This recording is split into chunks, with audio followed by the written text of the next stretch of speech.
Welcome to the Hollywood Outsider, an award-winning weekly entertainment podcast. In this episode, we are reviewing Silk Road, Judas and the Black Messiah, Tentacles, and To All the Boys, Part 3. And our topic this week, does Hollywood and entertainment have a cancel culture or an image problem? Let's get on with the show and find out.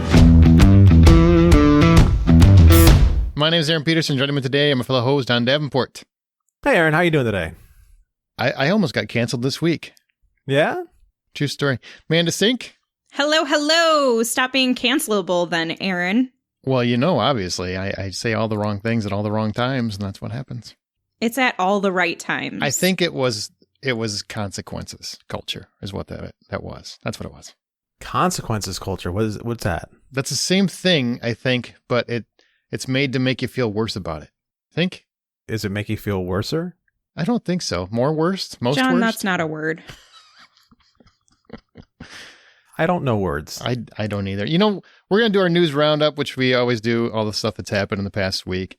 Not very much, except for, you know, that whole Gina Carano thing. But we're going to save that for our topic because that'll kind of tie in. So just hold tight. As well as, I don't know, Joe Whedon. So all that stuff will tie into the topic. So we can hold that off. So let's do less dramatic fare.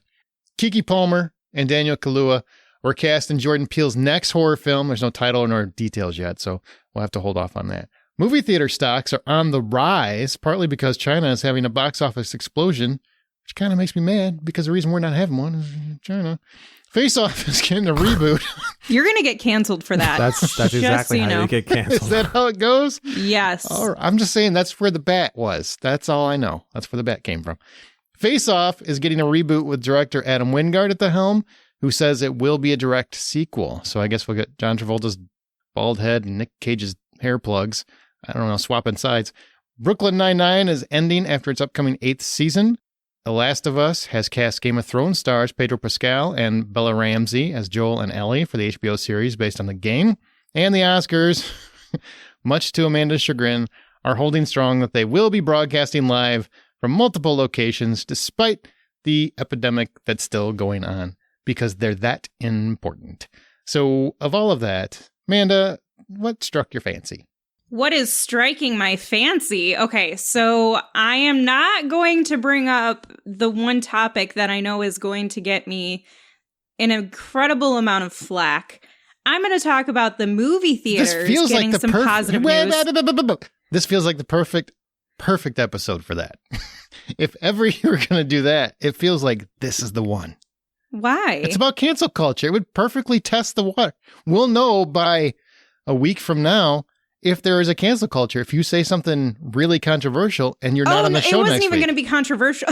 I think you misunderstood. Okay, no, I was going to talk about that one director, not the one who's in hot water. The one who just cast Daniel Kaluuya. Kaluuya.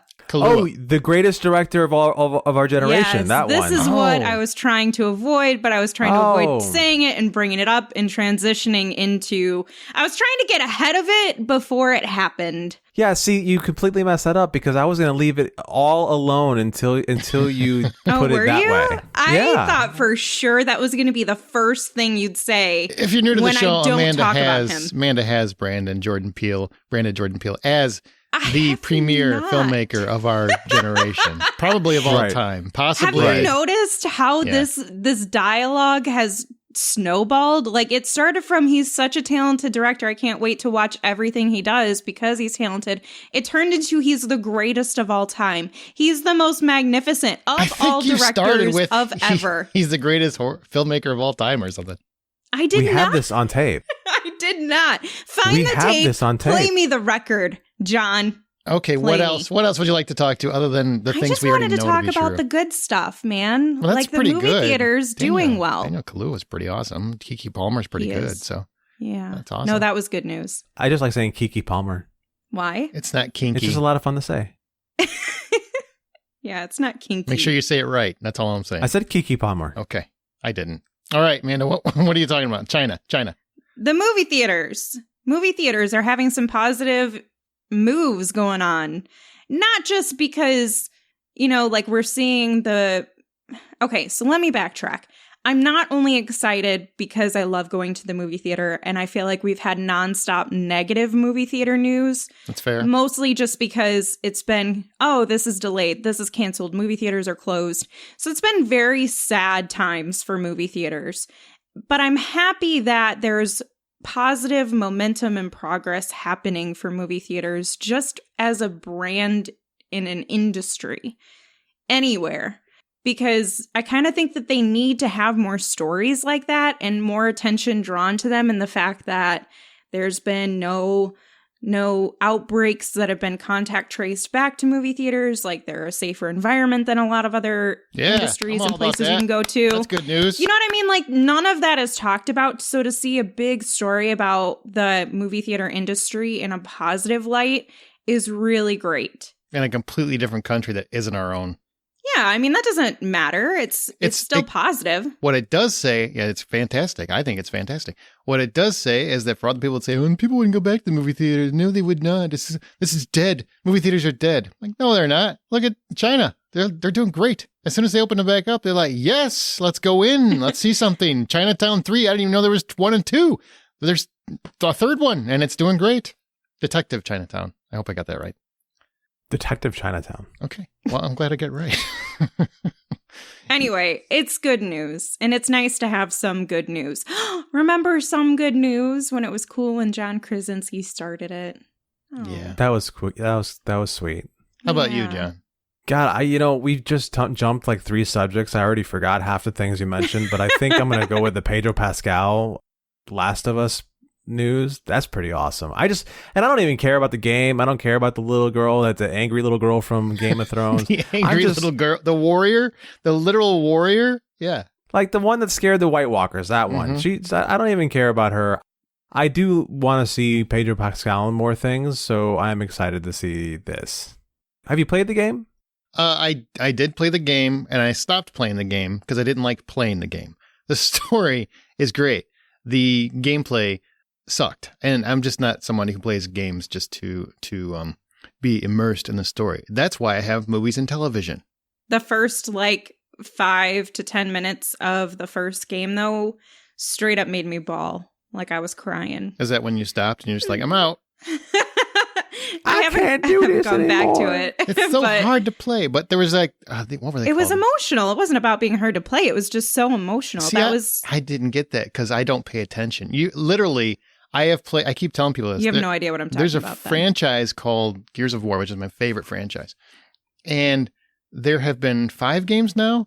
I've played every one of them, start to finish. I don't know what's going on. I haven't paid attention to any of it. I know one guy's wife died at one point, and I'm like, I think I'm supposed to be sad. And I'm just like, shoot that guy. So I play games for, if I'm going to play it, it's to kill time. It's not for story. So I don't know. I do remember the opening, though. I do remember the opening because it's that's nice. The only part of the actual game I paid attention to. I think it's Face Off's interesting. That's an interesting. Initially we were kind of told it was a remake, and then they had to clarify. Adam Wingard had to clarify that it's not a remake; it's a direct sequel.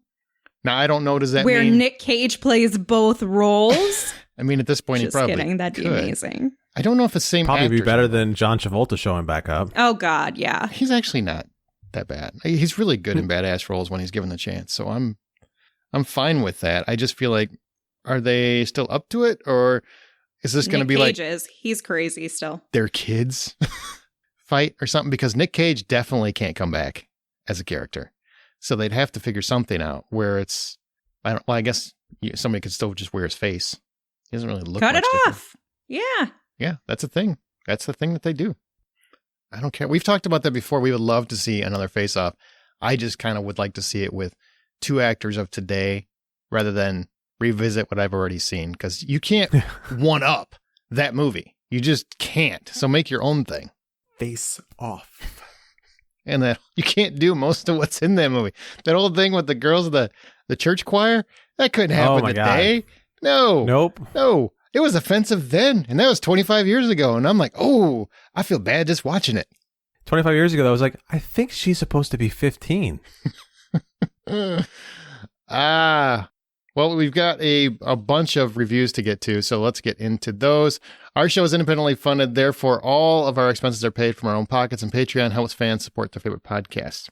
And once you sign up, you get immediate access to all the content in your respective tier. That's patreon.com/The Hollywood Outsider. That's patreon.com/The Hollywood Outsider. And Basic Instinct, our Bad Movie Night episode on that is now up and available. You'll get immediate access, and that was, I would dare say, a great one. It was great. It was, I would dare say, the best Bad Movie Night episode we've had. Agreed. I loved it. It was okay. Oh. John was very, very wrong in this episode, and it's always nice to be able to point that out, right? Yeah. I figured you guys would get bored of it by now. No, I mean, we enjoy your wrongness. It's pretty fantastic. We took a poll, and your Catherine Trammell argument, you're wrong. You're wrong. You have to listen to the episode. I'm not going to tell you what it's about. But let's just say the debate that occurs, he was proven wrong. I don't know if I was wrong, but there was an awful lot of people who agreed with me. Well, you really focus on the wrong parts, don't you? Because you were wrong, but hey, there's a few people that agree with you, so you're not as wrong as you thought you were. I think this is still a matter of taste, and I believe there's enough people that agree with me to show that I have good taste. No, there are many people that vote based on just pictures, and I'm sorry, that's just not a fair. You gotta watch the movie. You gotta have a movie. So you're saying that just off the picture of Jean Triplehorn, people voted on her. I'm not responding because I said you got to listen to the episode to know what we're talking about. You're cheating. Now you're spoiling. You're cheating. Also, some people are just naturally more drawn to brunettes than blondes. Yeah, if you just look at it on picture, you got to watch the movie. That's not accurate. You got to watch the movie. And we also learned that John likes crazy a little bit. All right, so let's go into our reviews. First Too one much, maybe? First one up is Silk Road. I don't anymore. Silk Road. Yeah, so Aaron, you checked out Silk Road. Philosophy 20-something-year-old kid creates Silk Road, a dark website that sells narcotics. DEA agent Rick Bowden goes undercover to bring this whole thing down, and this is directed by Tiller Russell, and it stars Nick Robson and Jason Clarke. Aaron, Tiller Russell is already getting a lot of notoriety right now because of his documentary, The Night Stalker, The Hunt for Serial Killer. Mm-hmm. That's on Netflix right now. Mm-hmm. And Silk Road is actually his very first narrative endeavor that he's done. So how did he do with this narrative? Okay, so I was actually looking forward to his debut simply because I did enjoy Night Stalker. I was actually pleasantly surprised with how well directed that documentary was. So I was pretty stoked. And this comes out in theaters and video on demand on February 19th. And I will tell you that it has style. It's well directed. It's not blowing me away. I don't think it's as well directed as Night Stalker was. There are some weird slow fades that I don't quite understand where, we're doing a scene segue and you'll get basically a pause fade of a character where they pause their face and then they fade into the background. And it almost looks like your screen's buffering to a degree. I don't mean I don't mean that to sound mean. It sort of looks like that part I didn't necessarily love. And there's several scenes in the film, which I have to be honest, the sound mixing was not great. The sound was overwhelming with music and whatnot to a point where you couldn't hear dialogue, almost like a freaking Nolan film, to a degree. And I found that to be a little troublesome. But overall, I mean, it wasn't anything where I'm going to walk away and say, man, I got to see what he does next. But I also walked away thinking, all right, that's a decent job. Night Stalker was better, though. Okay. You got Nick Robson, who my history with him is being like the troublesome kid who gets himself in trouble and chased by dinosaurs. And then you got Jason Clarke, who's been in a lot of stuff, and he's usually pretty great in just about everything I've seen him in. How did they do in this film? Well, okay, now here's where I have the tricky part of this movie. So I know this story really, really, really well. And you probably do too, I would guess, because you know true crime pretty well. You're familiar with Silk Road? Yep. So there is that factor where you know the character a little better than you probably should. So you have to separate yourself. And at times that can be distracting because you just know that kid isn't quite that guy. He's just not quite that guy. But I have to review it based on the movie. For the movie itself, he plays Ross Albright across the board, pretty much how it's written. I don't think he does anything wrong. The only time I have an issue with his performance is when I reflect back to the character I know, because I feel like they almost paint him too positively to where he's, you know, he's a little cocky. He's a little full of himself. But honestly, he's a good guy. He's just trying to do good things. You know, I mean, he's not a bad guy. And I'm like, he is, though. Like, he was. He wasn't a great guy. He was a narcissist. He was an egomaniac. And those kind of things are hinted at, but never really come across swimmingly. But unfortunately, I got to base it on the movie I watched, not the history I know. And the character that they wrote, he does a solid job. Jason Clarke, on the other hand, I think does a fine job, but there are moments where I think he overdoes the tough cop battling his demons exterior. I think that's a little overblown in a couple spots, but overall, solid. Okay, so yeah, you brought up the fact that you're a true crime buff. I'm a true crime buff. When you were watching this, how did this fuel your true crime appreciation? Well, that's probably my biggest struggle, because I do know the case quite well, is that I kept going back to, even though there are many accurate parts, there are things in here that they'll happen and you'll be like, that didn't happen like that, did it? And then you go and wow, that really did. I still feel like the kid is painted a little too positively based on who the kid actually was, because there was a lot of nefarious stuff going on, and he wasn't somebody that I think should necessarily be idolized. And I feel like to a degree the film does that. So from the history buff or the true crime buff in me, I felt like you glamorized it a little too much, and I don't necessarily like. I think there's some glamorizing of it because it is a brilliant idea. Basically, you're doing Amazon for drugs. You know, it's kind of a smart idea. It takes away the danger, takes away, you know, but it's legal, and it needs to be sold that way, that it's illegal.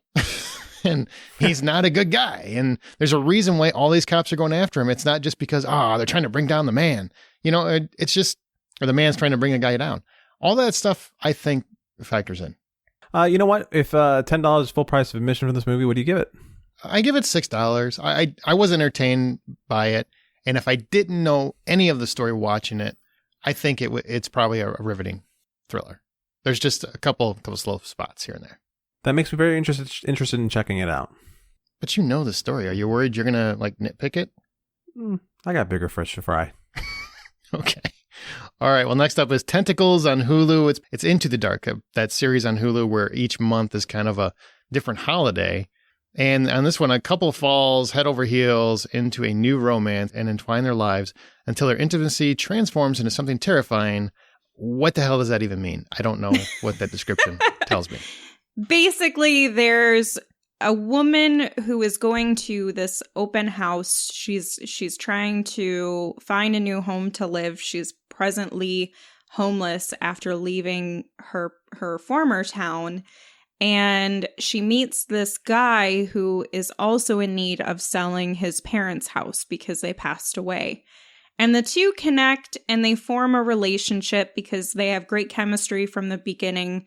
But there's something very weird about her life or some of her experiences, something that she's hiding, it seems, or she's not being completely forward and with him.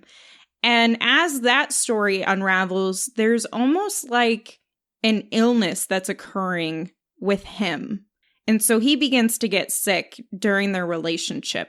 And so it's those two stories that are kind of tying together, and it culminates into a very dark horror story premise. Okay, well, I can already figure out how it ties into Valentine's Day. That sounds like love. So this is one of those Into the Dark movies, like I said. Is this one done well? Because I think, they're on their second season, so this is like 14 or something that they've done. This done pretty well? I mean, would you consider this a solid horror movie or not so great? Yeah. I mean, it was nothing that I felt I needed to come back to every year by any means. But I think for a one-off where you go in, you don't really know too much about it, you watch the story unfold, there's some pretty good acting, and I really appreciate the ending to it because it takes you in one direction and you're kind of like lost. And there's not many times where you don't really have a genuine theory and at least halfway through the movie. But there were times where I was like, I don't really know what the heck this means or like what's going to happen. And they end up tying everything together by the end of the film. So it all makes sense and it's very weird, but it works. I like weird. So $10 full price for admission. What do you give Tentacles? $5.50. All right. Well, it sounds like a good, solid, You want to watch a horror movie at night, you can throw up Hulu and here you go. And it's not long. It's like an hour and a half. So it's, the perfect length for a horror movie. So it's not a giant squid in the bathroom. That's kind of what I was hoping for. No. All right. Well, next up, Judas and the Black Messiah. Now, this is one that Aaron and I both saw. John, did you catch this one? I did not. Okay. Well, you're in for a treat when you decide to, because it's pretty amazing. Hey, spoiler alert. Like, get through this, man. Don't be like, geez, don't be throwing it out now. Fine. Offered a plea deal by the FBI, William O'Neill infiltrates the Illinois chapter of the Black Panther Party to gather intelligence on Chairman Fred Hampton. Daniel Kaluuya and Kaluuya. I don't know why I keep saying that so wrong. It's got that Y in the wrong place. Yeah. Daniel Kaluuya and Lakeith Stanfield are noted as standout performers here, Aaron. What makes one or both of them so mesmerizing for you? Kaluuya is the one that stood out for me. I thought, I am a revolutionary. I am a revolutionary. Like, he just does it like 8 different ways, and every time I'm like, yes, I will. What do you need me to do? I will clean the bathrooms. Whatever you need, I'm on board. I just, and what really surprised me is everything I see Daniel Kaluuya in. It's not that hard. Everything I see him in, he's very soft spoken. I mean, there's a few movies where he almost just mumbles to a degree. So to me, in this performance, the reason why I found him so riveting as Fred Hampton is, number one, Fred Hampton was a captivating guy. If you ever go watch some of his actual speeches, he was a mesmerizing figure to watch. Like he captivated his audience. I didn't expect that from Daniel Kaluuya because I haven't seen him be that guy. And here he just lights it up. Like he's still he can be very calm and quiet and just kind of shy in moments. But when he's I don't want to say performing, because I don't think the real life person was performing, nor do I think Kaluuya was playing him that way. I think he was playing like he believes in his soul, everything that he is saying, and it is coming out with passion and power. And he just owned that. He dominated that. Stanfield was very good. I am not taking anything away from him. You put those two together, they just didn't compare for me. I mean, I just felt like one was a good performance, and he should be proud. One should get an Oscar. Like I really don't know if I can think of anybody that beats him right now, in my mind. Oh, really? In my mind, like he's your number one. In my mind, yeah. Okay. Well, let's talk a little bit about the story with films that provide insight to another perspective of the story, because there's been lots of Black Panther conversations and perspectives and misunderstandings and intentional, So how do you think Judas and the Black Messiah fares in both accuracies and impact? Well, one thing, and I've said it and I think in our Facebook group as well, but it's notable because far too often the Black Panther Party is kind of pictured or portrayed as nothing more than a terrorist organization. Would everybody agree with that? I mean, that seems to be absolutely the history that is taught. I'm sorry to ruin your Black Panther Party. Oh, God. Don't get me started on Forrest Gump. But, here, I think they're presented as human beings fighting for their rights. Yes, they go too far in certain circumstances for sure. On the same token, there were other organizations that were going way too far against them as well. I mean, I'm not saying one justifies the other. I'm just saying that was a reality. And there are a few facts that are presented a little lightly. I think at points the Black Panther Party is presented a little bit too almost too easy on the history, because the murder of Alex Rackley was a really savage thing, if you know about that. They dance around things like that and they kind of talk to him, but you don't see those on the screen. But to be fair, that's been told before. I mean, that side of the Black Panther Party has been told. The side of humanity from the party has not been told, I don't think. And that's what they really do a very good job of in this film, is they portray them, all of the members that were involved, as being human. Probably the most important aspect of what they were fighting for, just to be human. Yeah, there were a lot of really impactful moments in this. I want to talk a little bit about Shaka King's role as both a writer and director, and ask you what, between those two, what stood out the most for you? Oh, for writer and director? Yeah. Was there a certain moment, maybe in the direction style or in the writing style, that stood out to you and said, this is a mark of Shaka King, or said, this deserves Oscar, or, anything like that? Or maybe even the other way. Maybe you're like, this wasn't what I expected.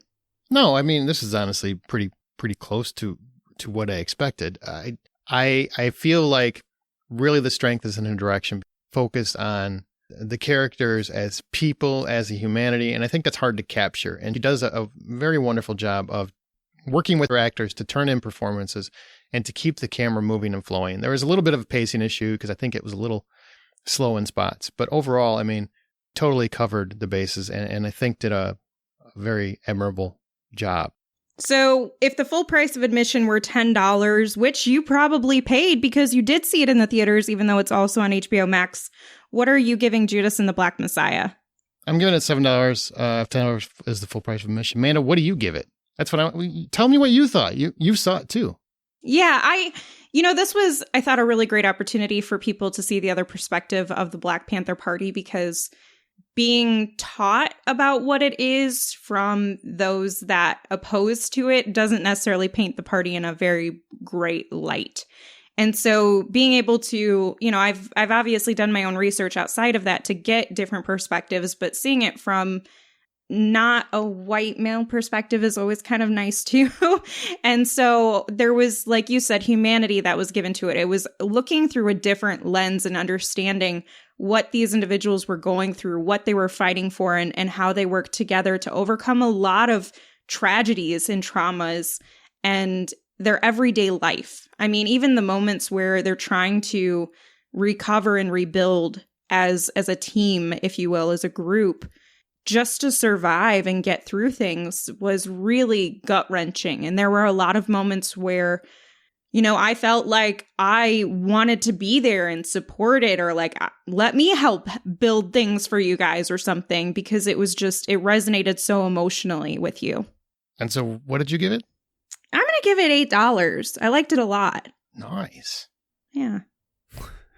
All right, so finally we have one last movie review. It's To All the Boys, Always and Forever on Netflix. Amanda, you watched this. Let's see. So it's senior year, and school takes center stage for Laura Jean.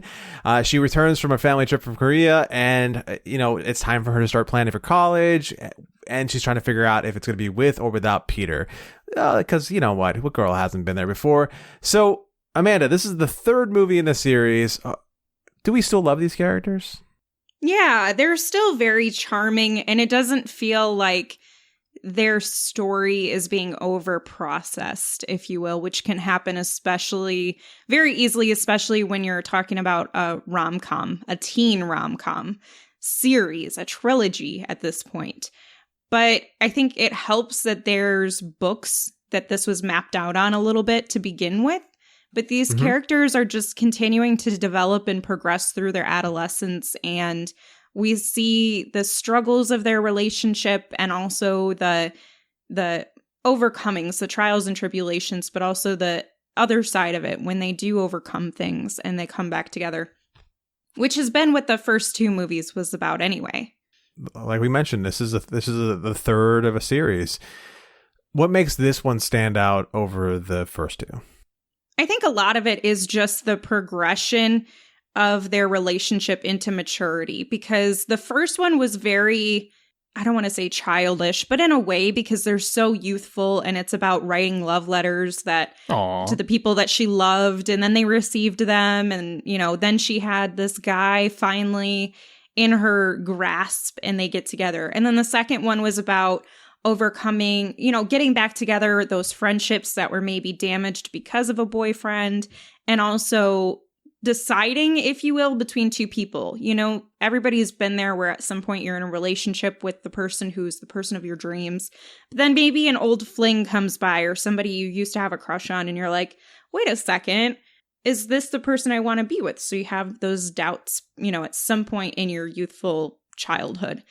And she had to overcome those. Here, it's not about her questioning her relationship with Peter. It's about her trying to decide what is going to be best for me as a woman, and my life and my future and what am I passionate about? Where do I dream and see myself living if we're not in the same town going to the same college? So that's really what makes this one stand out. And I think that it's a nice progression of maturity.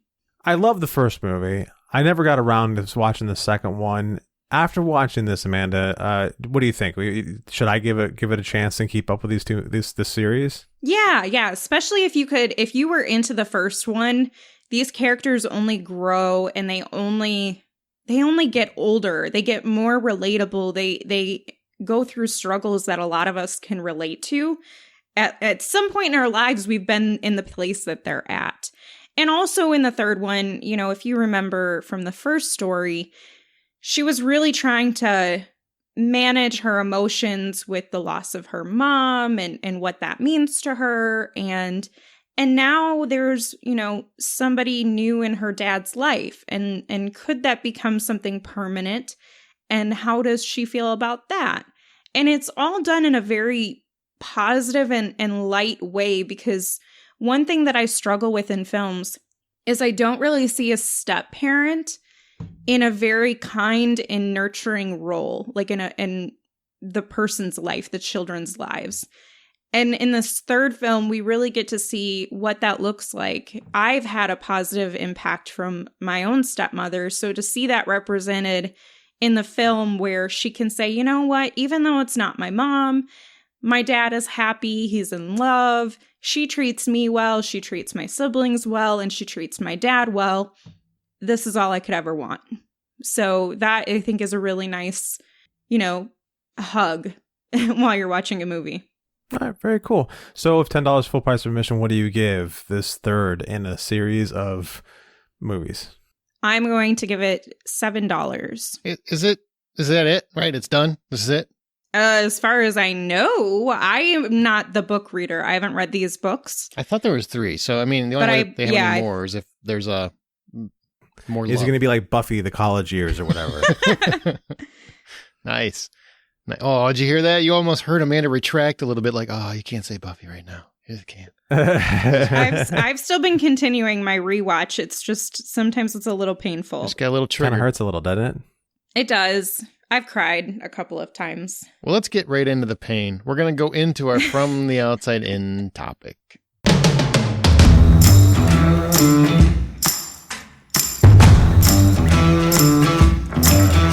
Does entertainment have a cancel culture or image problem? That is what we're talking about.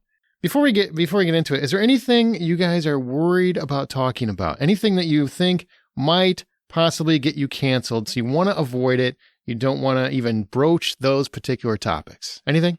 It's very important for this topic, I think. Feminism. For you, that's probably a good call. All right, here we go. I'm going to explain cancer culture. Not cancel. Cancel. Yeah, not cancer. I mean, it is a cancer on our souls. I know, I get it. Yeah, that's what I was going for. I'm sorry. It's not that I can't speak. It's that I was subconsciously trying to fill in some blanks. So I'm going to define what people say cancel culture is. Cancel culture, or call-out culture, is a modern form of ostracism in which someone is thrust out of social or professional circles, either online or social media, in the real world, or both. Those who are subject to the ostracism are said to be canceled. Cancel culture refers to the popular practice of withdrawing support for, canceling, public figures and companies after they have done or said something considered objectionable or offensive.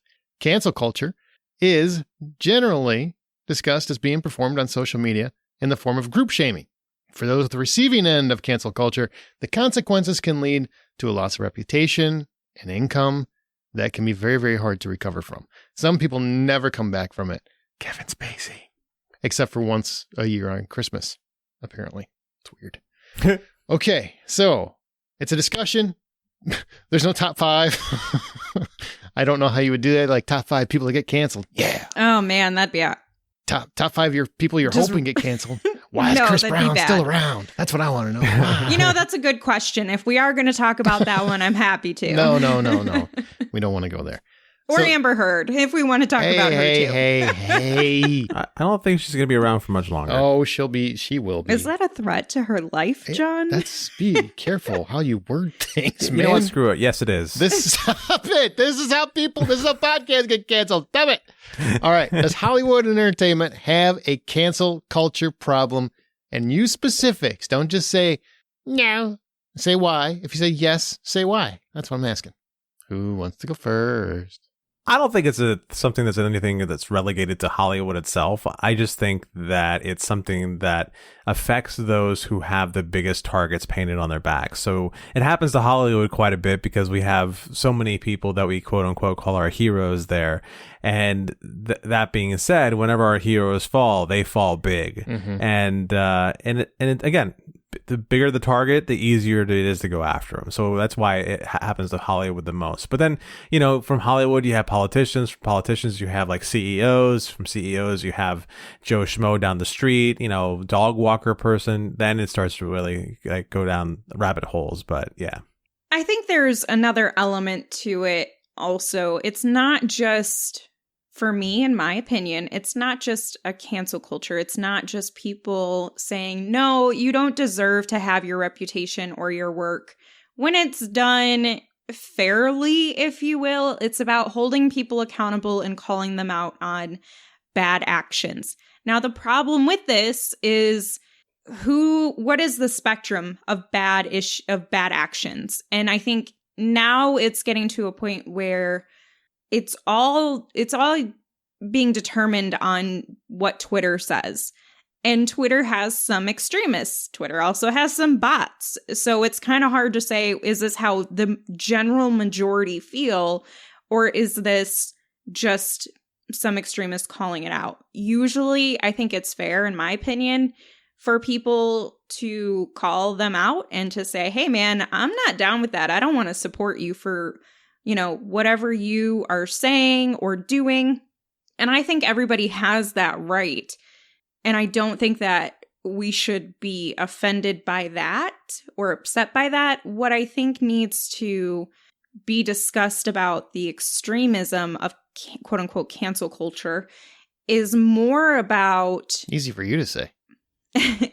is more about how we influence others. And it's an immediate call to completely disintegrate everything about them. We don't allow for apologies and for changes.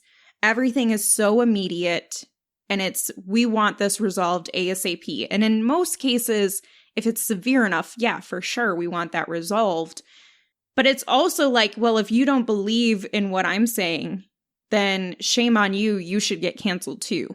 That's extreme, man. That's too far. And there's a lot of that going. And I know some people like to throw it's consequences.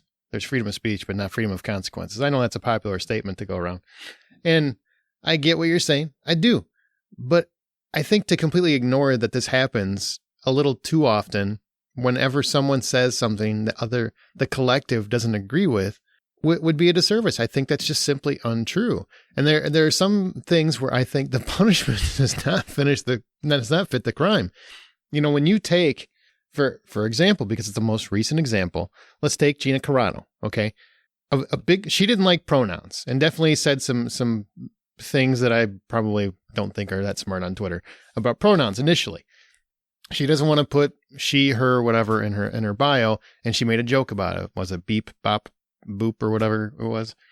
And Pedro Pascal and her had a Twitter thing, but back and forth on this. But after that, or at that time, people were pretty harshly going after her over it. Now, went through some of her tweets and stuff at that point when that was going on, and I'm like, okay, she doesn't say anything hateful to anyone that was trans that I saw. I'm not saying it's not out there. I just didn't see it. She just didn't want to use pronouns. She didn't think she needed to use pronouns. I don't know. I don't think that's a cancelable, like you shouldn't be fired from your job yet for something like that because you don't want to use pronouns. That's your choice, right? It's your person, your choice. I didn't feel like she was mocking pronouns so much as other people insisting that she had to use them. And then, it was trending like number one, fire Gina Carano. From that point forward, everything she said that was remotely, even if it wasn't, I mean, she didn't want to wear a mask everywhere she went. Okay, she's not alone. But as soon as that was said, Fire Gina Carano was trending again. I mean, it just felt like everybody wouldn't stop until they got her on the one thing where, you know, she used Nazis as a comparison, which you should never do. That just seems like the dumbest thing ever. Pedro Pascal did it too, but beside the point. Nobody should ever compare anything to Nazis unless it's actually comparable to Nazis. Or that time. It actually wasn't. It was before Nazi. I'm not getting into the technicalities of it, but you get what I'm saying. But well, I think hang on. But they kept going. Like any time she did anything, I'm not defending what she did because she works for Disney, the safest company in the world. Whoever you work for, they probably have a morality clause, or they probably have rules about that, or it's an at-will state or employer. They can fire you at will. And if you're doing something that reflects negatively on the company, they're going to get rid of you. So you got to be smart. I get it. She had every opportunity. But I'm talking about social media, the culture, not what's right or wrong, the culture. They kept going after her like with pitchforks for anything she did, not just because they determined she was a garbage person. Now, that's what I would say. That's the cancel culture part of it. Not, well, Disney did what was right. Disney did what they needed to do for their company. They fired her. Okay, I get that. I'm totally with you. I understand that. But everything that happened up to that point, that's cancel culture to me. It's not right. So I feel like there's a few things to address. One, they were absolutely bullying her and harassing her about not doing it. And it wasn't that she initially refused, it's that she didn't already have it done. And I understand where people are coming from and hoping that she'll become sensitive to the trans community because she's working alongside someone who has a trans family member. But it's not really everyone else's place to tell her, yes, this is what you need to be doing. The unfortunate part was her initial reaction, which I can only say from my perspective, and everybody deems it differently. Like some people think it's funny, but yeah, it's a little offensive and insensitive. A lot of people thought it was mocking the trans community because she's like, ha ha ha, beep bop boop, whatever. And that's kind of how I felt about it. But at the same time, it was like two wrongs don't make a right. Just because they were horrible to you doesn't mean you should respond and be rude back to them and try to mock that instead of just saying like, no, I'm not doing this and ignoring people. It's a very complicated dynamic. And I think the other piece of it, too, is we want to say people shouldn't call out and it's not their responsibility to pitchfork for companies to make the right choices. But companies weren't making the right choices before people started pitchforking. So it's kind of like... I'm not saying that. I'm saying if there's something worth pitchforking over, if there's a real battle to be won, okay. But they were all over, like literally anytime she did anything, they were on her. And I'm not going to, just because it's the popular thing to do, say, oh, well, she had it coming. Yeah, at the end, yeah, she did it to herself. She did, because she had every opportunity, have common sense. Everyone in the world should know, don't do comparisons to anything to do with Germany during the 40s. Ever. Or 30s. Just leave it alone. Never do it unless there's a real legitimate comparison. It just feels like bad form. On the same token, they were, as soon as the pronoun thing, which I think she was making fun of people that were bullying her, not trans people. That's the way I took it. That's my personal opinion. You take it however you feel. Well, it's she, her, hers, or he, him, his. And so for her to do the three, and it's like, this is how I identify, and it's just like a noise. That's where it comes to everybody has a different perception of it. But in the same time, I'm like, but after that, or at that point going forward, to keep attacking her on everything she did, how is that right? It's a self-fulfilling prophecy at that point. You keep pushing her to the point where she's just like, fuck it, I'm going to do whatever I want. Yeah. And then that whatever she wants is something that ends up actually being pretty terrible. That's just the downside of it. If she would have just continued to not engage with these people who are like, we want you to do this, we want you to do that, she'd probably be fine right now. Mm-hmm. Because the great thing about the internet is you can not pay attention to it. And you cannot like, it's a simple thing that, oh, look, here's this thing that like carries the internet on it. I'm going to put it down over here and I'm not going to bother with it. I'm going to keep living my life. How great is that?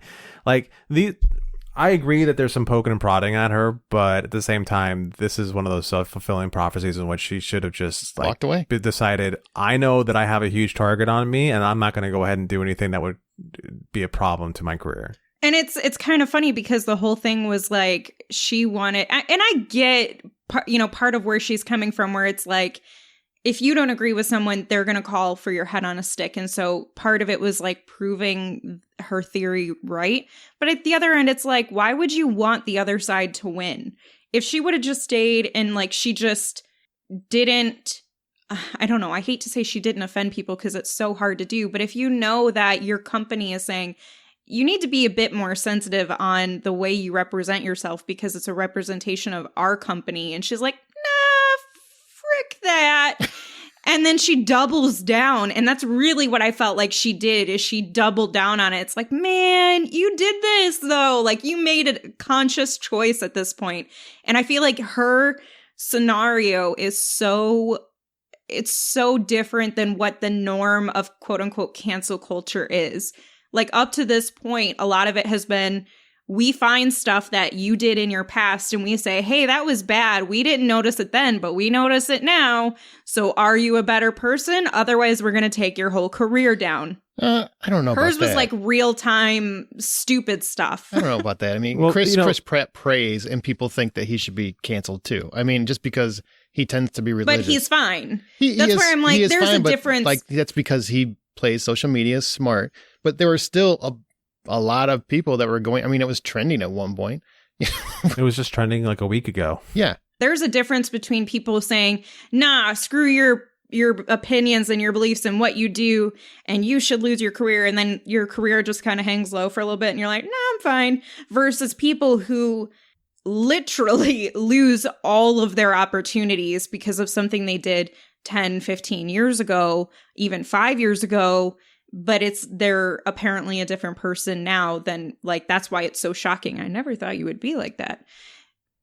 I feel this like is McCarthyism all over again, where you sit there and you've got somebody who a majority of a group of people decide they don't like him. So what do? They drag him in front of a freaking tribunal and they say, you have to defend yourself for doing, I don't know, living your life and doing what you would normally do. And then we get to sit here and say whether or not you're an a-hole. And it's just exactly the same thing all over again. And it's not the first time in history it's happened. So it's going to keep on going. It's just that right now it's become so easy because everyone has a voice on the internet. And millions are unemployed. So many judges are bored. Right. Person I feel sorry for the most right now is like Armie Hammer, because if you look at what happened to him, somebody set him up by removing all of their own text in what was obviously a conversation they were having with him, and you get to see only his side of that conversation. So the guy is completely set up and he loses whatever is going on with him because it looks like one thing, or can be looked at as one thing. Because, yeah, his was mostly just weird. I don't understand why he got canceled. The guy's got fetishes. Don't get me wrong. I don't want to be at a barbecue with Armie Hammer. I just don't right now. I just don't feel like I can trust the guy near the hot sauce. But what I'm saying, and my leg. But what I'm saying is like it's fetishes. I mean, people aren't allowed to have fetishes. It isn't like he broadcast those publicly. It isn't like he was doing something publicly. And it was up to that point consensual, apparently. The way that we understand it. I mean, there's some, maybe it falls into grooming territory is what I think she alluded to. I don't know the answer to that, but I do know I think she said it was consensual. So why is he canceled? That's a great question. Why did they cancel Cara Dune's toys? Like, okay, you fire Gina Carano, but now no little kid can ever play with Cara Dune again? I mean, I don't understand that as being this goes to the whole irrationality of what cancel culture really is, because you whip up a whole group of people into saying a certain thing, and all of a sudden if you show any sort of support for that thing, then that group of people whip their head around and start taking you down with whoever is at the center of their argument. So again, it's just like it's irrational, it doesn't make sense, and it's tiring. You know what this makes me think in like a morbidly positive way? If a small fraction of the world can make Disney crumble under its feet because the potential to lose dollar revenue Imagine what could happen if even that same fraction of people came together under a similar cause, agreed on something for just one day, and were like, we're going to fix this problem, and we're going to hold like even politicians accountable to fix this problem. How many things we could accomplish in like 5 days? What are we, French? It's just crazy to me. Like, if we tried to you have like to use it, you have for, to be able to for recognize good. though, the power behind people to make these companies alter how they ever thought before, because so many people for so long got away with everything imaginable. And we talk about why Hollywood has the worst cancel culture problem. It's because Hollywood has been allowed to do whatever the hell they want for decades, for so long. They have not. It's also because Hollywood is disposable to a degree. The people in Hollywood are disposable. You get rid of one pretty face, you're going to get another one right behind it that may or may not have better standards to live by. It's if you swing this back over to the corporate thing, how many times have people tried to organize a boycott of Amazon while they're ordering Amazon? That's true, because they don't actually fulfill whatever it is they say they're going to do when it's a celebrity. I mean, they will with a celebrity, because what are you really out? But I'm not going to cut out McDonald's. You kidding me? That's half my snacks. You can't do that. I need the pink stuff nuggets, man. Yeah, and Amazon, that happens all the time. And it's like, yeah, every time somebody says that to me, no, I'm not doing that, because I'm not going outside. No, I'm good. You kidding me? Once they came up with 2-day shipping, man, I haven't left the house in years. It's a beautiful thing. But it happens all over the place. It's been happening for years, and not too recently. I remember that I was actually talking to someone, listener of the show, might not be after this, I don't know, but they were talking to me, and they were telling me that I was saying that I want to see what they do with Johnny Depp and Fantastic Beasts, and they were saying, well, as long as they cancel J.K. Rowling, and I said, well, I mean, she seems very sharp. She's kind of built an empire. I don't think J.K. Rowling's going anywhere. And they're like, well, she's anti-trans, I think is what she is, according to them. And I said, well, as having a conversation, isn't there a possibility that, yes, she said some controversial things, but much of her opinions revolve around her understanding of science and biology? Do you think that's a conversation we can have? And absolutely would not have it. Like, was basically this close to shouting me into oblivion just because I asked that question. And that to me is like, isn't that very important to a conversation, to being open to a counterpoint? If you automatically shout it away, are you even listening to whatever the point is anymore? You know what I mean? Like, agree or disagree, but listen. And I just feel like that's not listening when you're like, that person speaks, go away. Destroy them. There are people that say they can't listen, they can't read or watch Harry Potter anymore. I'm like, what? I don't know if she necessarily, that I've seen, done anything where that seems warranted, yet I'm in trouble because I don't necessarily feel that way.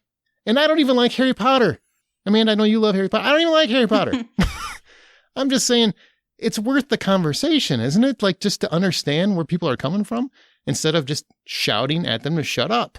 And that seems to be what is happening more often. You're on the side of whatever the collective feels. And if you want to have a conversation about it to understand, or to get clarification, or kind of to see where you feel, or maybe to get a better understanding of how they really feel, you're shouted into oblivion. And that's what cancel culture is to me. It's like not being able to have a conversation, to even have an understanding of what other people think. Because your opinion's made up, and they better respect your opinion, or they better go away. That's it. Period. On the flip side, I do have to acknowledge that there's a couple of different times where I've appreciated cancel culture making some things go away. Okay. All right. Bryan Singer for one. Yeah. Okay, so my basic rule when it comes to like whether or not cancel culture is doing the right thing or not, as I look at the list of things that the person's being accused of, and I'm like, well, did anybody get hurt here? So if the answer is no, well, then they're fine. If the answer is yes, then people like Bryan Singer and Kevin Spacey can just disappear. Yeah, I agree with that. I think that's a fair assessment. If someone was hurt, especially in those, like Bryan Singer's needed to go away for many years. Yeah. I never understood how he kept and not coming just back. away anywhere, away to a special place.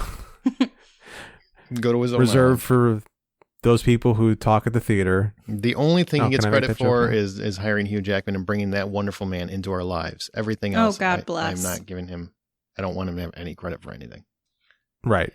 That's fair.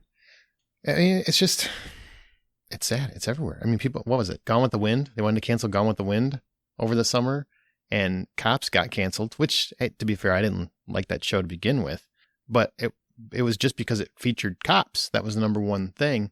And I get it. I do get that one. I do understand that one. On the same token. Well, Cops wasn't the only one No, it was like it. Live, There was another show. Live PD, I think was the other one.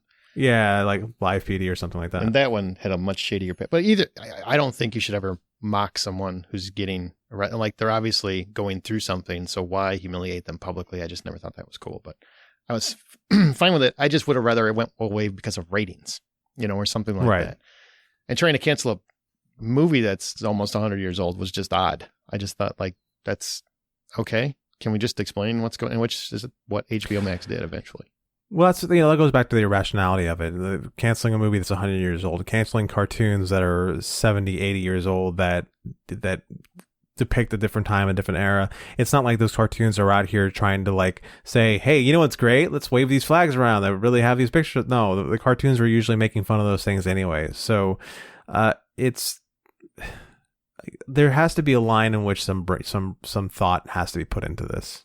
I feel like maybe I have a different mindset. I was just raised with ask me. My mom was very much ask me. So if I saw something that I didn't understand, ask her. Where we grew up, a lot of stuff happened, and I would ask her because I didn't understand why this was happening, and she could explain it, and we would have a tough conversation about things. I don't know. Maybe that doesn't happen anymore. I don't know.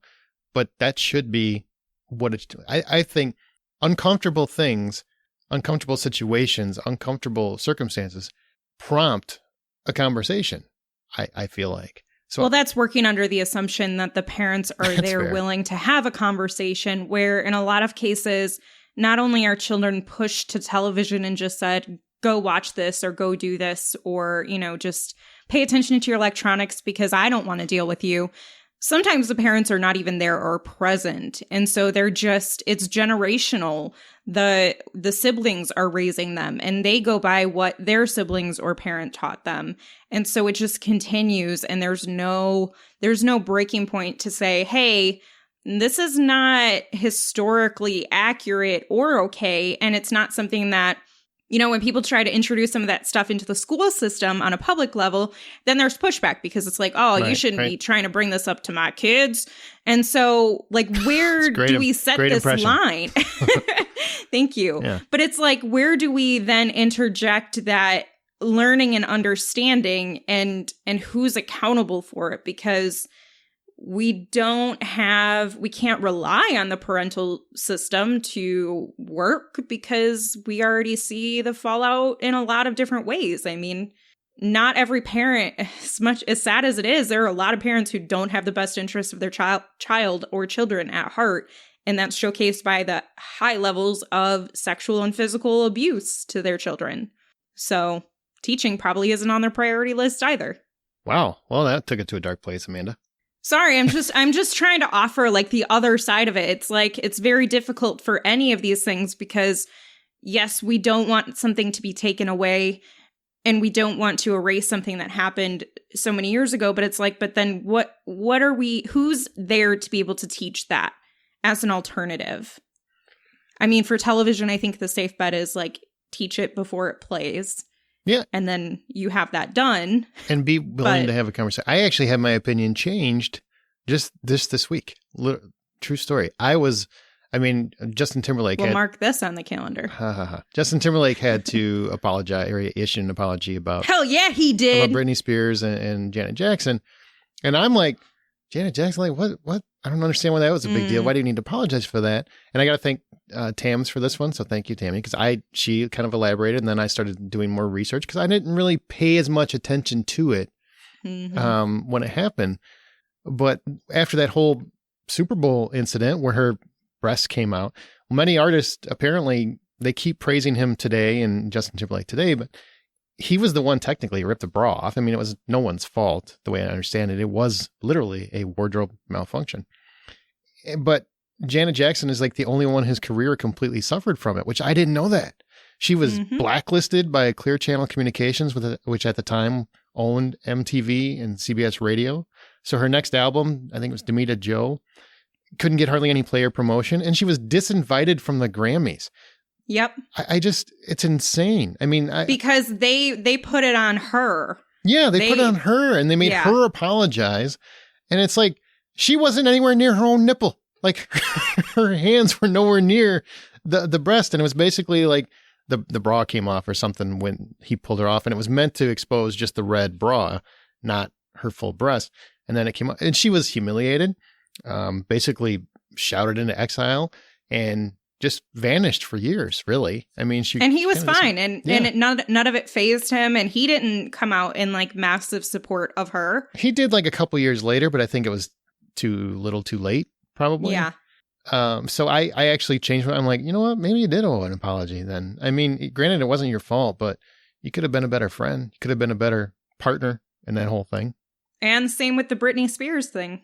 I haven't watched the documentary, so I don't know what happened. I don't know how much of that is bad breakup blood. Well, the whole thing was that in many of his interviews. No, she misunderstood. She thought I was asking. I'm sorry. Oh. No. Go ahead. Enlighten. No, I was just because she was kind of canceled for that. Like when they split up, everything was painted as though she destroyed Justin Timberlake's heart, and he released that video, and it was, about her and about what she did to break his heart. And at no point did he ever correct it. He went out in videos, or interviews, I should say. And she was still a virgin, and they were like, "Oh, you slept with Spears though, right?" And he's like, "Ah, ha ha ha, yeah." So he's like painting her to be this slut, if you will, which the tabloids just ate up and continue to call her that. And all of her interviews and all of her appearances had to be surrounded around how she destroyed him and broke his heart, and she was suppressed and I don't want to say blacklisted from the music community, but her reputation suffered tremendously because of that. Yeah, that's what I thought, honestly.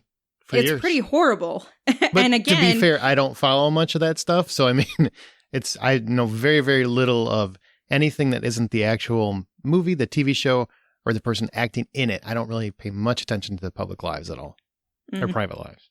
Very sad because it affected her career too. And her mental health, the way I understand it. Yeah, a lot of things. The tabloids really affected that. Yeah. So it's sad. Well, it reflects on a period of time in which a lot of young actresses young actors were attacked for whatever reason. Look at Christina, look at Lindsay Lohan, and though some of them, you may want to be able to turn around and say that some of that was brought upon themselves, at the same time, here we have somebody who's in the limelight who's suffering with an illness, and yet people are making them the punchline. It's just it's just going to make it worse. Yep. Yeah. And sexualizing like little girls, like that's traumatic. Right. Crazy. You think we're getting a little too quick on the draw though, with demanding others are canceled or fired? People just don't breathe anymore. Like, hey, is it really worth being fired over? John? I'm trying to think it out, because to most of it, I would have to say, yeah, there's a lot of things that we're a little too quick on the draw on. We should be able to stop and look at the evidence, like let's say Armie Hammer, which we have somebody who's having a conversation about a fetish he has, but yet stop and go, okay, well, this is only Armie Hammer's side of the conversation. Why can't we see the other side of the conversation, right? Mm-hmm. Why did that person take all the time to delete themselves from this conversation just to make him look terrible?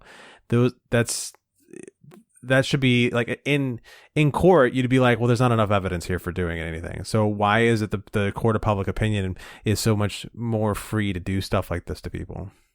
I'm, as much as I would love to say we are too quick on the draw to cancel people, I think a lot of times there's some level of justification for like when it actually happens, something actually happens to them. Can we change it to justification? Ha! Jeez. Come on, trademark. I do think though, the thing that I say is more damning than the canceling of celebrities, because quite honestly, very rarely does it actually cancel them permanently. Like they may temporarily have to take a hold off, but usually it's fine, let's be honest.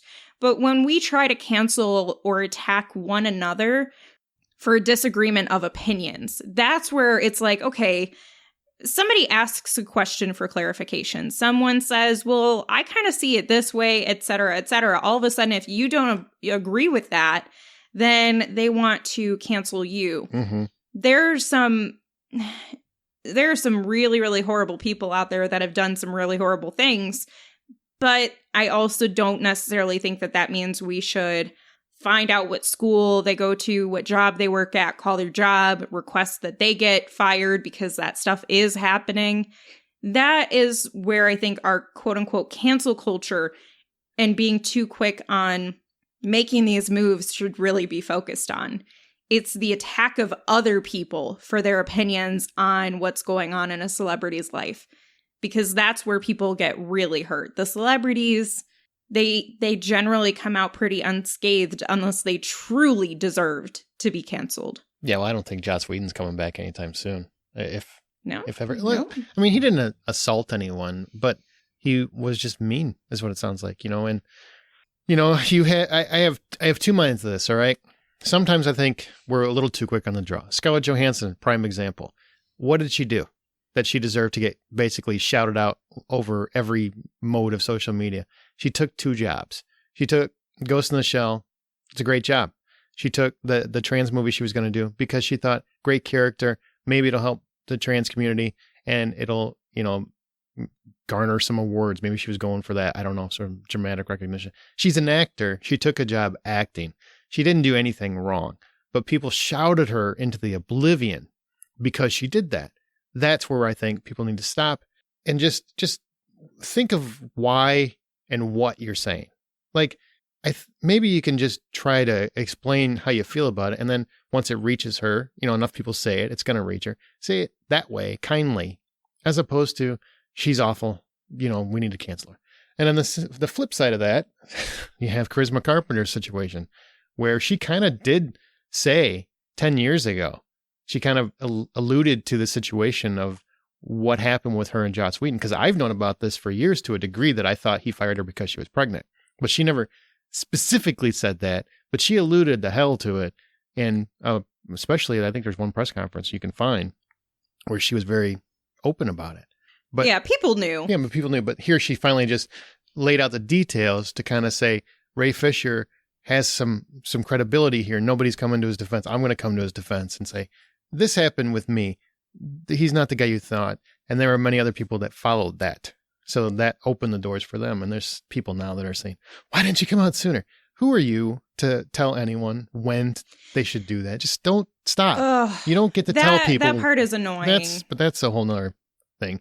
That's a shame of cancel culture. Don't ever try to dictate when someone can tell their own story. It is not your place. You don't know what they were going through. They may have their own personal experience with it, and they're not ready to share their story. Maybe they're still trying to heal through it. It's not your place to determine that. So, and that took many years, and she did try 10 years ago. Now she came out and finally just did it publicly with all the details. And at this point, because Ray Fisher already came out, people will take her seriously now, And that's sad. But I also think the business has changed a lot since then, even in those 10 years. I mean, you've had Me Too and you've had a lot of things change. I think Hollywood is always the last one to change for whatever reason. This so-called most progressive community in the country is not so progressive. I always find them very, very late to the game. So yeah, those are my 2 big examples. Like that took 20 years, really? 15, 20 years, whatever it is. And 20 years, yeah. Yeah. And Scarlett Johansson was getting jumped the second she took a job. She took a job. If we'd got a promotion, we'd be pretty excited, right? I mean, that's what I wanted. It's my dream job. And everybody just made her feel like she was an awful person for doing it. And that's the wrong side of cancel culture to me. Right. Don't like it. All right. So lastly, is there an image problem in Hollywood? Like, is that a bigger issue? Is image the problem? Probably a harder question. Elaborate on what you mean by that. Does Hollywood have an image problem? You know, for many, many years, they were seen as movie stars and bright lights and fame, and it's sexy and everybody wants it and it's glorious. Does it really look like that anymore? I mean, I know everybody worships celebrity and just because they want to be famous, but is it as sexy as it used to? Is it as appealing as it used to be? Don't you think they have an image problem? Yeah, no, I don't think it is the same as it used to be. Celebrity isn't what it used to be at all anymore, unless you found a way to live more like the stars of the 50s and 60s, where you're able to hide yourself from the public and live a more private life until you need to come out and, you know, do the dance of the Babadook or something for the movie, and then you go back and hide again. Like, there's so much living on the outside, and there's so much letting people into your lives that people are just like, it doesn't have the same power as it used to be. Like, you have kids on YouTube who have more celebrity backing to them to half the people in Hollywood. It's crazy. I mean, you have kids on YouTube that make more money than most actors or celebrities, musicians, anything. Yeah. Like, you're playing games all day. Man, I wish I would have encouraged that more when my kids were little. Like, right? Slack more. All this kid is doing is opening toys and getting paid a boatload of money for it. I'll never understand that. Unboxing videos, there are people making fortunes off that. I'm like, what is interesting about this? Go buy the thing. You know, it has been helpful, though. What? I had to return an Instant Pot because I got the wrong one. And the way they had originally packaged it was way too difficult to like reassemble. So I had to go watch an unboxing video to figure out how I needed to rebox it to get it to close properly. And that's the only way I could do it. And it worked. Okay. So I stand corrected. There's a use for it. All right. So what about you, man? Is there an image problem in Hollywood? Yes, but I think it's Hollywood's image of their image, their perception of their image. The rest of the world has already understood that celebrities, at least getting to that point. Celebrities are not what they used to be. They're not heroes. They're not invincible. They're not perfect. A lot of us have had in some way or another, we've had our hopes and dreams crushed because someone we cared about who was a celebrity, we thought they were someone else, turned out to be a jerk or a sleaze or someone creepy or worse. However, Hollywood has not fully recognized that to the fullest extent yet. You still have them competing and treating people like garbage and like they're so disposable rather than treating them like they are talent and just being respectful to people. They still treat them like complete garbage. Even when we talk about Gina Carano, and I hate to come back to her, but she is a recent example. Her firing, they didn't even tell her she got fired, I guess. She found out on the internet, which happens a lot. Yeah, it happens a lot. In that perspective, who do you think you are that you're above letting someone know that you're letting them go? Like, that doesn't happen anywhere else outside of Hollywood. And so I think where the image problem comes in Hollywood's perception of their I'm pretty sure own there's image. a couple people in DC that got fired from a tweet. Just saying. Yeah, it's unacceptable. It's unacceptable. And you know what else is an image problem?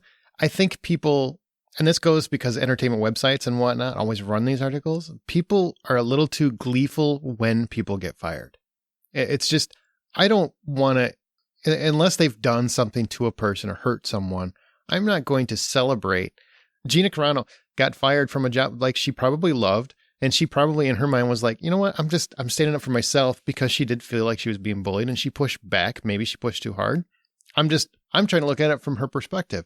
I know that's against the rules, but I'm going to do it anyway.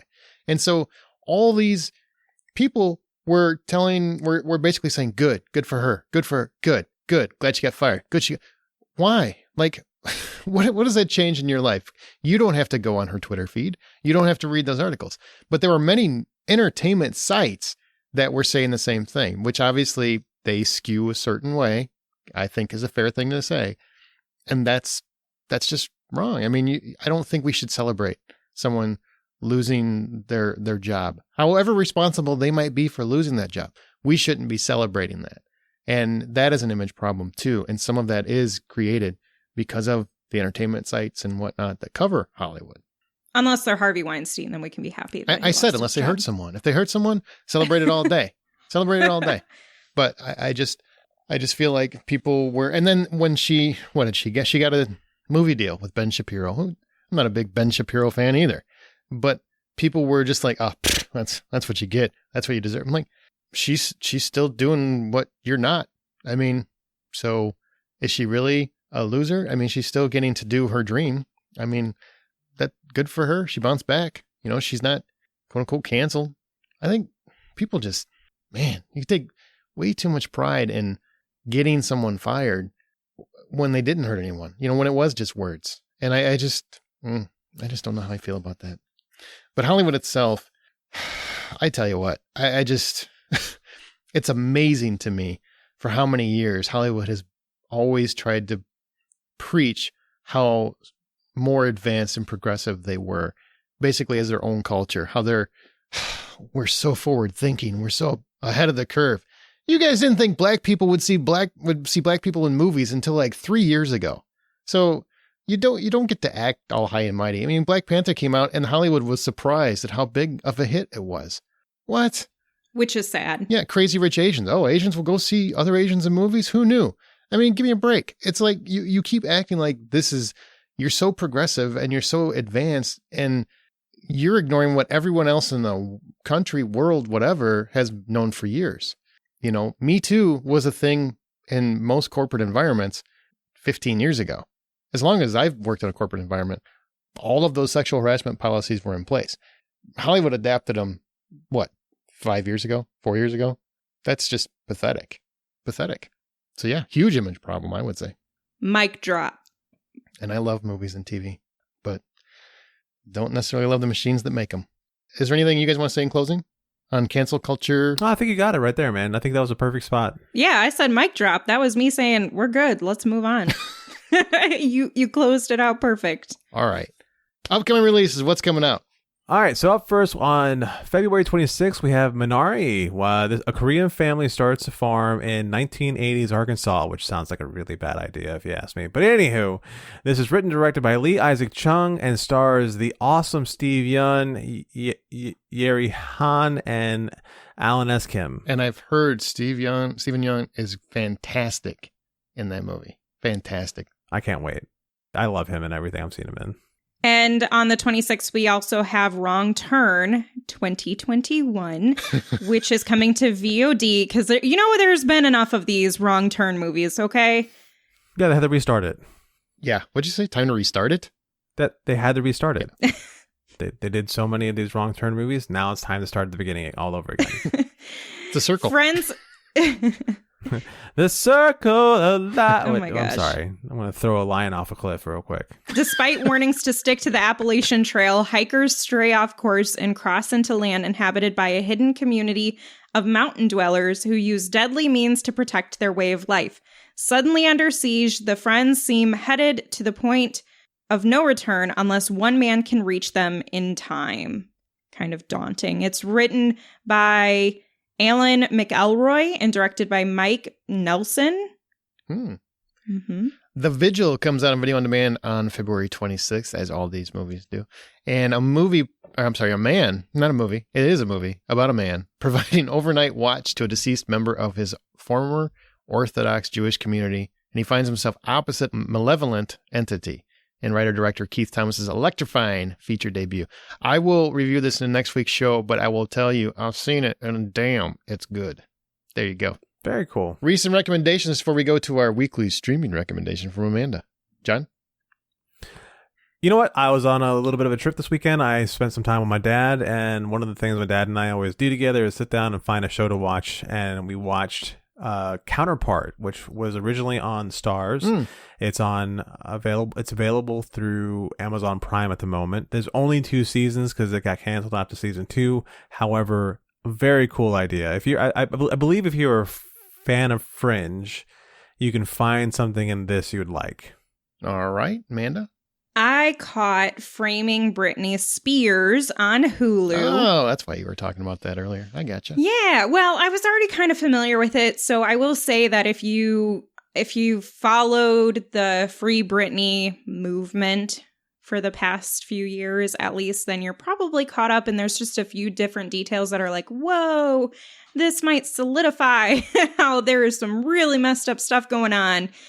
But if you're not familiar with what's happened in Britney's life and what led her to different points and how really the tabloids and paparazzi have traumatized her in many capacities, and that she's living with PTSD along with her mental illnesses like bipolar and depression and anxiety, it really starts to talk about that, but also moves into what is happening with her control of her person and her financial estate, because now her father has ownership. Well, he doesn't anymore, but they don't tell you that in this because it just happened after. That's a crazy story. It's wild. It's wild that we can somehow have a woman doing all of these performances, a residency in Las Vegas, but she is not capable enough to manage her own person or finances.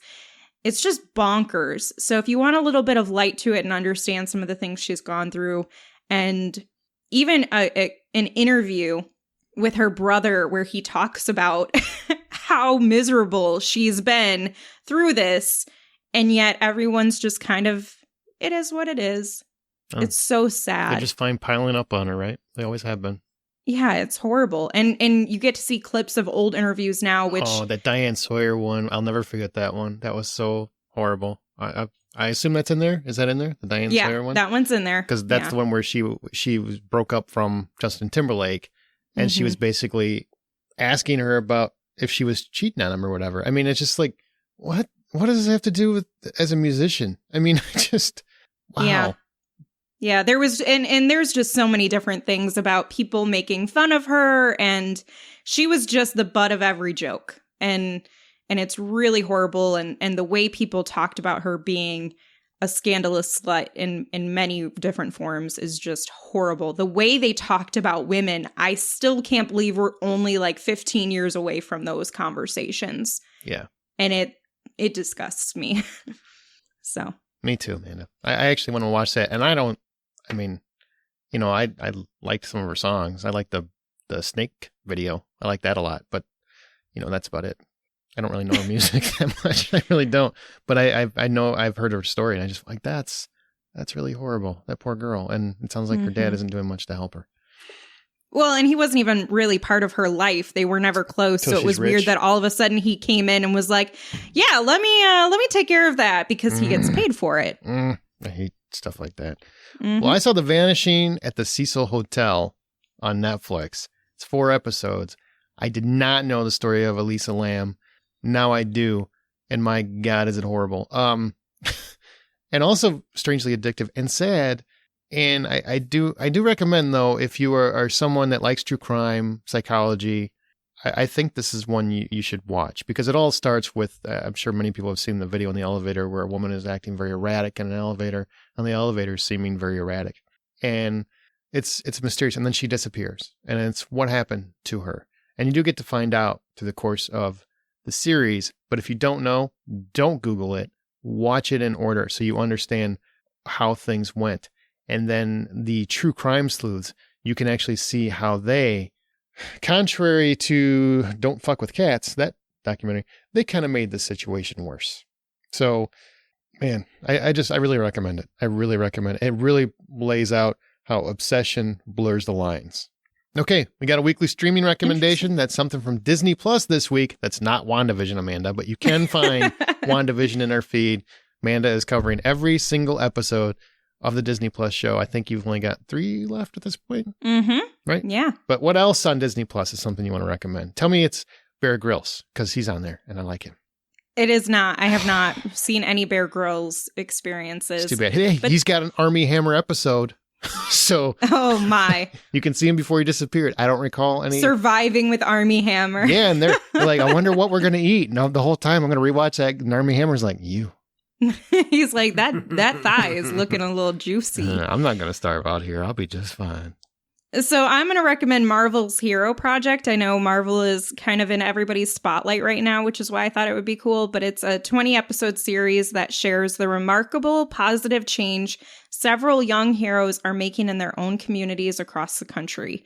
These inspiring kids have dedicated their lives to selfless acts of bravery and kindness, and now Marvel celebrates them as the true superheroes they are by welcoming them into Marvel's Hero Project. Very cool. Yeah. Something a little light and positive. I like it. I like that a lot. All right, well, share your thoughts on this episode or anything else in the Facebook group or on Twitter at @BuyPopcorn. Our website is thehollywoodoutsiders.com. You can find John's artwork on Insta and Twitter at rjohndraws, Amanda on Veronica's Marshmallows and Smirk and at Sink Into This on Twitter, and me on the Blacklist Exposed and Presenting Hitchcock and at Aaron Smirks on Twitter. Now, to close out, we're going to do Cancel It. This is a segment we haven't done in a while, but it seems apropos. We each offer an old cliche in movies or TV that really just needs to be canceled. Anything you can think of. So, same order, John, Amanda, me. John, what do you want to cancel in movies and TV? All right. So-and-so dies in the beginning of whatever it is you're watching, only to turn out to be alive at a very crucial moment near the end. Garbage. Cancel it. I'm with you. I'm out. Cheesy and cliche. Sucks. Don't do it. It's lazy. All right, Amanda, what do you got? You know what else is lazy? Mm-hmm. We've been talking about this concept a lot in movies like Basic Instinct, Bad Boys, and it's about law enforcement who just don't seem to care or pay attention to DNA evidence.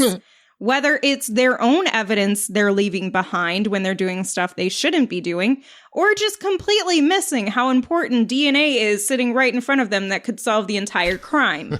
Can we not be that lazy? That's Can we fantastic. try just a little bit harder? Just a tiny bit. Yep, absolutely. I love that. Man, it just boggles my mind when people are like, oh, I didn't even think of that DNA. And Basic Instinct will still, it just blows my mind. It literally starts. Like, wait, there was semen? There was a glob of DNA on the sheet. Movie's over in 3 to 4 weeks. I don't even know why you need to worry about it. Okay, mine. This is really simple, but it still happens. I just saw this on a show, and I just don't get it. Stop calling women bitch. Just stop it. Preach. If you're calling everyone a bitch, I'm okay with that. Man's a bitch, kids are a bitch, woman's a bitch, dog's a bitch, fine. But when it's exclusively women, just stop it. It's like 2021. If anyone's being a bitch, it's whoever's doing that. Whoever's writing it, whoever's making other people say it. It's old. I want to add like a little asterisk footnote here. Unless it's a woman who's like, bitch, let me tell you something. Then it's okay. That is the only time it is acceptable to be like, bitch. Okay. All right. Bitch. Fair enough. Bitch. Bitch. All right, bitches. Well, that'll do it for this episode. Remember, the next time you head to a theater, buy popcorn. Try not to cancel anything on your way to it. Bitch. Bitch. Bitch.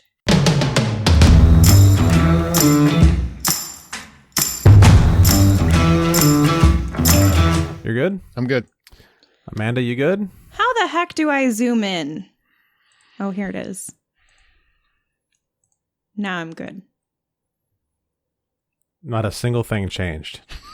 No, in my Google Doc. Oh, okay. All right. We are live. Excellent. Hello. I'm just giving a little bit of time because John is posting that out to people. If you see me in my Slim Shady hat, that is simply because it's cold and we're in the Midwest. And, you know, this is probably the first year where everybody seems to understand. Amanda, keep your clothes I have a on. blanket. Okay. That's all that was for. Okay, it didn't look like that. It looked like Mardi Gras. So it's not that kind of podcast. No.